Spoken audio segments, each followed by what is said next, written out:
누가 묻기를 죽은 자들이 어떻게 다시 살아나며 어떠한 몸으로 오느냐 하리니, 어리석은 자여, 내가 뿌리는 씨가 죽지 않으면 살아나지 못하겠고, 또 내가 뿌리는 것은 장래의 형체를 뿌리는 것이 아니요 다만 밀이나 다른 것의 알맹이 뿐이로되, 하나님이 그 뜻대로 그에게 형체를 주시되 각 종자에게 그 형체를 주시느니라. 육체는 다 같은 육체가 아니니 하나는 사람의 육체요, 하나는 짐승의 육체요, 하나는 새의 육체요, 하나는 물고기의 육체라. 하늘에 속한 형체도 있고 땅에 속한 형체도 있으나 하늘에 속한 것의 영광이 따로 있고 땅에 속한 것의 영광이 따로 있으니, 해의 영광이 다르고 달의 영광이 다르며 별의 영광도 다른데 별과 별의 영광이 다르도다. 죽은 자의 부활도 그와 같으니, 썩을 것으로 심고 썩지 아니할 것으로 다시 살아나며, 욕된 것으로 심고 영광스러운 것으로 다시 살아나며, 약한 것으로 심고 강한 것으로 다시 살아나며, 육의 몸으로 심고 신령한 몸으로 다시 살아나나니, 육의 몸이 있은즉 또 영의 몸도 있느니라.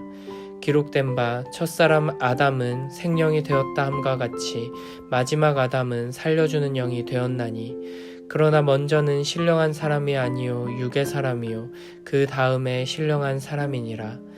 첫사람은 땅에서 났으니 흙에 속한 자이거니와 둘째 사람은 하늘에서 나셨느니라. 무릇 흙에 속한 자들은 저 흙에 속한 자와 같고 무릇 하늘에 속한 자들은 저 하늘에 속한 이와 같으니, 우리가 흙에 속한 자의 형상을 입은 것 같이 또한 하늘에 속한 이의 형상을 입으리라.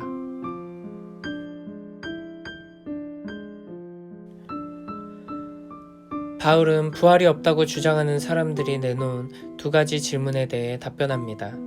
첫 번째 질문은 죽은 자들이 어떻게 다시 사는가입니다. 과연 부활이 가능한지에 대해 의문을 표하는 것이죠. 이에 대해 바울은 36, 38절에서 씨앗을 예로 들어 말합니다. 씨는 죽지 않으면 다시 살지 못합니다. 씨가 죽어야 거기에서 싹이 나고 식물이 자라 열매를 맺게 되죠. 이렇게 씨가 죽은 뒤에 부활하듯 죽은 자의 부활도 가능하다고 말합니다.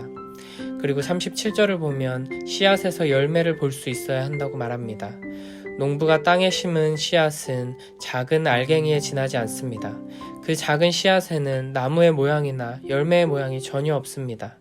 만약 사과씨가 무엇인지 전혀 모르는 사람이 그 작은 씨를 보면 거기서 큰 사과나무나 사과나무에 달린 사과들을 상상할 수 없을 것입니다. 하지만 농부는 그 씨앗에서 나무와 열매를 보기 때문에 씨앗을 땅에 심을 수 있습니다. 이처럼 세상적인 눈으로 사람을 보면 그저 죽으면 끝나는 거라고 생각할 수밖에 없지만, 믿음의 눈으로 보면 그 안에 이미 영광스러운 부활에 대한 가능성이 들어있는 것입니다.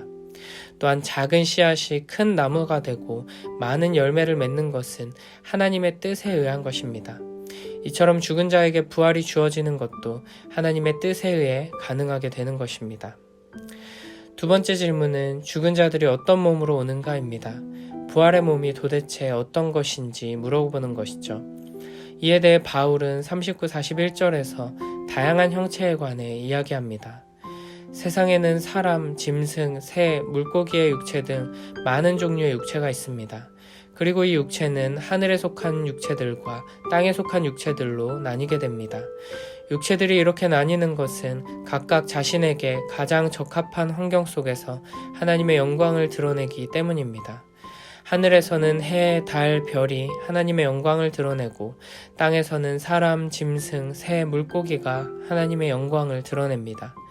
이렇게 창조주 하나님께서는 다양한 육체들이 가장 영광스럽게 빛날 수 있는 각각의 자리를 마련해 놓으셨습니다. 그렇다면 하나님께서 영원한 하나님 나라에 적합한 영광스러운 부활의 육체도 그에 합당한 모습으로 아름답게 준비하셨을 것이라고 말할 수 있을 것입니다. 42, 49절에서 부활의 몸은 지금의 몸과 다르다는 것을 설명합니다.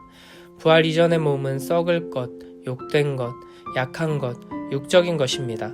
그러나 부활 이후의 몸은 썩지 아니할 것이며 영광스러운 것이고 강한 것, 영적인 것입니다. 부활이란 썩을 것, 욕된 것, 약한 것, 육적인 것을 심어서 썩지 아니할 것, 영광스러운 것, 강한 것, 영적인 것으로 살아나는 것입니다. 또한 부활 이전의 몸은 육적인 몸이고 부활 이후의 몸은 영적인 몸입니다. 육적인 몸은 이 땅에 존재할 때 가장 적합하고 영광을 드러내도록 창조되었습니다. 하지만 이 땅은 유한하기에 육적인 몸 역시 땅에서 썩게 됩니다. 그러나 그것으로 끝이 아니라 영원한 하나님 나라에서 영광스러운 그곳에 가장 적합한 영적인 몸으로 반드시 부활하게 될 것입니다.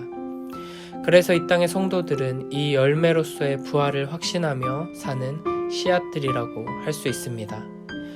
바울은 부활 이전의 몸과 부활 이후의 몸을 설명하기 위해 창세기 2장 7절을 인용하며 아담과 그리스도를 대조해서 설명합니다. 첫사람 아담은 생명, 곧 살아있는 영이고 부활하신 둘째 아담 예수 그리스도께서는 살려주는 영이 되셨습니다. 그러므로 부활 이후의 몸은 아담과 같이 그저 살아있는 몸이 아니라 살려주는 영적인 몸이라는 것입니다. 46절에서는 성령을 소유한 성숙한 그리스도인들을 신령한 사람이라고 말합니다. 우리는 비록 첫째 아담과 같이 땅에 속한 자, 그저 살아있는 몸이었지만 이제 예수 그리스도를 믿는 믿음으로 그리스도와 연합하여 마지막 아담이신 그리스도의 형상을 소유하게 되었습니다. 우리는 육의 사람에서 신령한 사람으로 살려주는 영적인 존재가 되었음을 기억해야 합니다. 그저 세상 사람들과 똑같이 살기 위해 사는 것이 아니라 살려주기 위해 사는 복된 자들이 되길 바랍니다. 우리에게 약속된 새하늘과 새 땅에서 우리는 부활의 몸을 입고 다시 살게 될 것입니다. 우리의 부활의 몸은 지금 우리가 입고 있는 몸과 전혀 다른 차원의 신령하고 영광스러운 몸이지만 지금의 몸과 연속성도 가지고 있습니다. 우리는 마지막 때에 이 땅에서의 물질적인 삶을 모두 버리고 영혼만 영원한 하나님 나라로 가는 것이 아닙니다. 우리의 몸은 부활의 몸을 입고 영원히 살게 될 것이고 우리의 몸으로 살아가는 이 모든 삶은 완성되어서 영원하신 하나님께 올려지게 될 것입니다. 완성된 하나님 나라에서 우리가 단순히 영혼만 떠다니는 것이 아니라 몸을 입고 영원히 산다는 것은 우리가 살아가는 오늘 하루의 몸의 일상이 영원과 이어져 있음을 의미합니다. 하늘에 속한 이의 형상, 부활하신 예수 그리스도의 형상을 닮아가는 삶이라는 것은 이 땅의 육적인 모든 것을 무시하고 오직 영적인 것만을 추구하는 삶이 아니라 부활의 육체를 소망하며 이 땅의 모든 육적인 것들을 거룩하고 신령한 것으로 회복시키고 변화시키는 삶이라는 것을 기억합시다.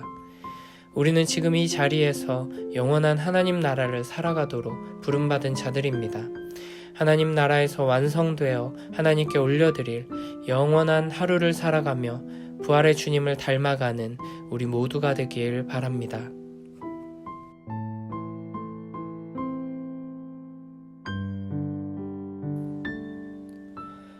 그러나 죽은 사람이 어떻게 살아나며 그들은 어떤 몸으로 옵니까? 하고 묻는 사람이 있을 것입니다. 어리석은 사람이여, 그대가 뿌리는 씨는 죽지 않고서는 살아나지 못합니다. 그리고 그대가 뿌리는 것은 장차 생겨날 몸 그 자체가 아닙니다. 밀이든지 그 밖에 어떤 곡식이든지 다만 씨앗을 뿌리는 것입니다. 그러나 하나님께서는 원하시는 대로 그 씨앗에 몸을 주시고 그 하나하나의 씨앗에 각기 고유한 몸을 주십니다. 모든 살이 똑같은 살은 아닙니다. 사람의 살도 있고 짐승의 살도 있고 새의 살도 있고 물고기의 살도 있습니다. 하늘에 속한 몸도 있고 땅에 속한 몸도 있습니다. 하늘에 속한 몸들의 영광과 땅에 속한 몸들의 영광이 저마다 다릅니다.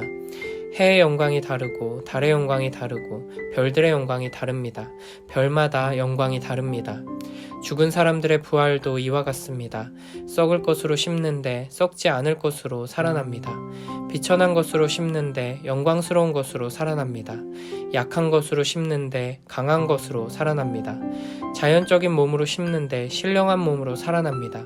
자연적인 몸이 있으면 신령한 몸도 있습니다. 성경의 첫사람 아담은 산 영이 되었다고 기록한 바와 같이 마지막 아담은 생명을 주시는 영이 되셨습니다. 그러나 신령한 것이 먼저가 아닙니다. 자연적인 것이 먼저요. 그 다음이 신령한 것입니다. 첫사람은 땅에서 났으므로 흙으로 되어 있지만 둘째 사람은 하늘에서 났습니다.